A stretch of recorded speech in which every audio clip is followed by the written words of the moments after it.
Stresas nėra tik emocija, jis tyliai mažina produktyvumą, apsunkina sprendimus ir daro santykius darbe įtemptus. Kuo labiau bandai susitelkti, tuo labiau jauti, kad energija slysta iš rankų. Tam, kad grįžtų aiškumas, neužtenka disciplinos ar dar vieno planavimo įrankio. Reikia stabdyti vidinį triukšmą. Sveiki, esu Rita Regalė, pokyčių ir streso valdymo ekspertė, Drugelio metodo autorė. Sukūriau jums streso valdymo dirbtuves. Metodika, kuri padeda įveikti įtampą ir susigrąžinti optimalią resursinę būseną. Tai yra aiškesnį mąstymą, tvirtesnį susitelkimą ir daugiau energijos ir ramybės net sudėtingiausiose situacijose. Kai protas tampa aiškus, sprendimai priimami lengviau.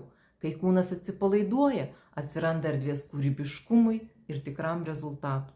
Jei norite efektyvumo be perdegimo, spauskite žemiau.